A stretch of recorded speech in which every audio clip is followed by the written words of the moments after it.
Sometimes I walk around my house and I wonder if I'm making a mistake. Not a huge mistake, not a life-changing mistake, but enough of one that I occasionally stop and think about it.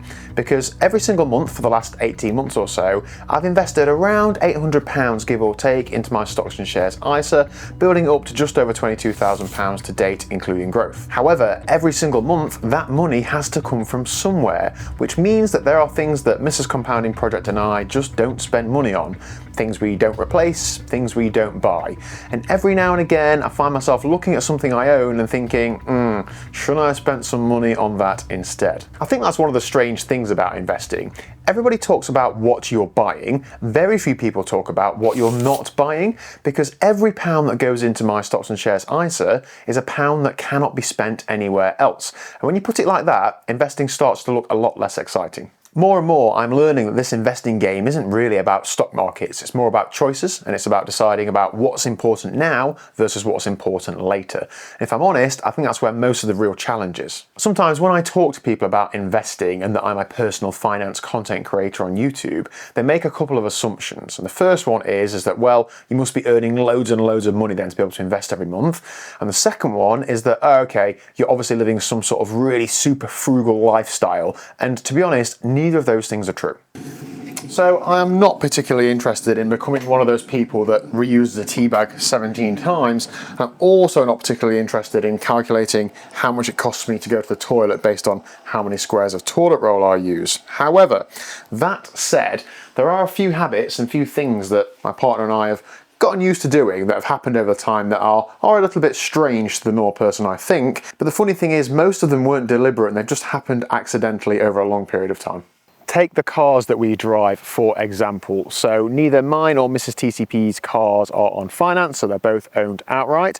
Perhaps mine is an extreme example of a bought cash car because it is a £500 ex-taxi Toyota Avensis Estate with 273,000 miles on the clock. But I recently posted a video on this channel all about this car and how I think it has changed my financial life, and it seemed to resonate with so many people. And the reason I think it resonated so well is just because how normalised car finance payments are nowadays, but not to me in my mind. When I see a car finance payment, all I'm thinking is, what else can that money be doing? So yes, nobody is stopping me and saying, oh, is that the D4D 2010 Toyota Avensis? My car is not turning any heads. But to me, that doesn't matter at all. All I'm thinking is, does it start up every day? Does it get me to where I want to go? And does it enable me to spend money or put money into places that are a bigger priority to me in life? Yes. And I think that's actually become a recurring theme in our life. Not necessarily buying the cheapest thing, but just asking whether we really need the expensive thing. One of the biggest examples is probably our furniture. And honestly, when I started thinking about the content of this video, I realised just how much of our house came from other people.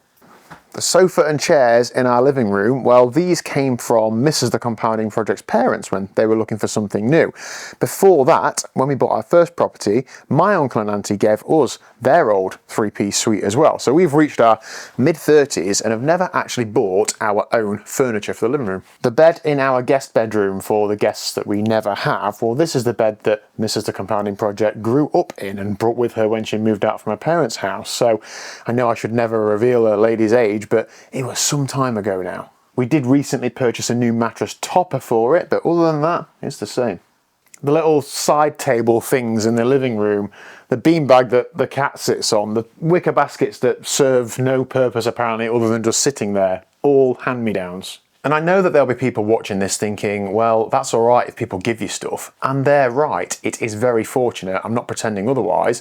But I also think people really underestimate just how much stuff gets given away. People upgrade kitchens, furniture, TVs, tables, beds, and often they just want the old thing gone. And what I have found is that if people know that you're open to taking things, you end up getting offered all sorts. Even our cutlery, for example, we have the same set as my mother, but given that I'm a Cocoa Pop monster, we're often running out of spoons, she kindly get me some of hers. And I have found that if people aren't willing to give things away, they are often very willing to sell it for far less than it would cost new. Take this footstool for an example in our living room. So just over 10 years ago, some friends of ours were moving house and were getting rid of this. They weren't giving it away. We gave them £40 for it. And 10 years later, it's still doing the same job, propping my feet up while I'm doing not a lot, resting drinks and food on there. Perfect. And whenever we've vaguely discussed changing anything furniture-wise, we've always come back to the question of, do we need to change that, or do we just want to change that? And then therefore, how much of a priority actually is it to us to get something newer that does this same job? Because I think they are two very different questions. And when you start analysing all the things that you buy with that lens on, you might start realising just how many things you buy or replace because you're either bored or you just fancy a new thing rather than actually needing to replace it. That said though, I am definitely guilty of thinking of, oh, can I swap or upgrade or change that? There are plenty of things that I would like to replace. Our bathroom is probably the best example of that. It is looking pretty dated now. It's not terrible by any means. It's functional, clean, and it works. But if we were to look at an area of the house where we want to upgrade, this is it. Put a shower in, more modern tiling, paint the place, new toilet and sink, and all those sorts of things. The problem, of course, is that bathrooms cost thousands of pounds. And when I compare spending thousands of pounds on the bathroom to putting thousands of pounds into a stocks and shares ISA, the ISA keeps winning that argument at the minute. Not because a bathroom isn't important, but because a newer bathroom isn't, to me, as important as investing for my future. And the same thing happened quite recently with this knife block, or specifically this knife that was there.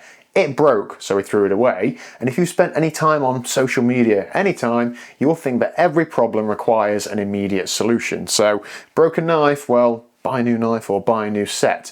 Bathroom looking dated, rip it out and get a new one. Sofa getting a bit old and tired, replace it. But our reaction together was basically just like, well, we've still got 4 other knives, so we'll just use those instead. Problem solved, or at least for now anyway. And I know that that sounds incredibly boring, because it is, that's kind of the point. Most wealth building habits are boring. Nobody posts Instagram stories about not buying a knife block. Nobody celebrates another year of using the same furniture.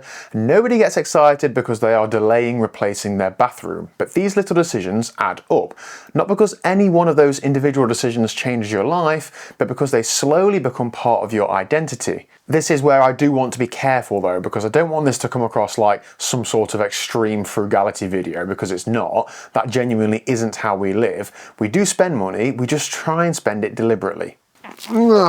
So, the furniture in this bedroom wasn't cheap and the mattress wasn't cheap. However, I think this is a good example of where I think it's okay to spend more money and where it is better value to spend more money. You spend something like a third of your life on your mattress in your bed, so spending more money there to be more comfortable, to me, makes sense. Likewise, I know that I probably spend more money on bikes than the normal person thinks is reasonable, but I'm actually okay with that, because my goal was never to spend as little money as possible. It was to spend money only on things that really matter to me. And for the joy, happiness, fitness and mental and physical well-being this gives me, I'm okay with that. That to me is a completely different objective, and I think that's something that I misunderstood when I was younger. I used to think that financially successful people either earned loads of money or were just unbelievably disciplined. What I'm starting to realise is that many of them simply become very clear on what matters to them and what doesn't. So for me personally, freedom matters, options matters, and being like consumer debt free really matters to me as well. In the last 18 months or so, investing has become something that really matters to me. However, things like having a new sofa doesn't matter to me. Having a newer bathroom matters to me a little bit more, but apparently not enough yet to actually do anything about it. And the challenge is that nobody can make those decisions for you, and that's why personal finance is exactly that. It's personal. Somebody else might make completely different choices and still be right. If a beautiful home is your priority, fantastic. If cars are your thing, brilliant. If travel matters a lot to you, that's obviously also great too. The mistake, I think, is pretending that you can prioritise everything at once, because eventually something has to give. And that's really what investing £800 in this example, but a meaningful amount of money in another example, I know it's so personal, that's what it represents for me. Not numbers on a screen, not shares, not funds, not charts. It's a decision, and it's a decision to keep choosing future flexibility over some things that I could have today. Will that decision turn out to be right? Well, I honestly do not know. Maybe in 10 years I'll wish I'd spent a bit more money and worried a bit less. However, maybe in 10 years I'll be incredibly grateful that I stayed consistent. The truth is, I won't know either way for a long time. But what I do know is that every financial decision in my life involves a trade-off, every single one. And I think that the most useful thing I've learned isn't how to save money, but it's how to decide what matters. Because once you work that out, the rest becomes much easier. You stop trying to have everything and start focusing on the things that genuinely improve your life. For me, this currently means investing around £800 a month. It means driving older cars. It means using furniture that's probably older than some people's watching this video's children. It means occasionally looking at the bathroom and thinking, yeah, maybe next year, but not right now. But I'm actually becoming more and more comfortable with that. The older I get, the more I realise that wealth isn't really about having everything that you want. It's about being able to choose what matters most. Thank you for watching. I'm Daniel. This is The Compounding Project. Please do hit like and subscribe if you haven't already, and I'll see you very soon in the next one.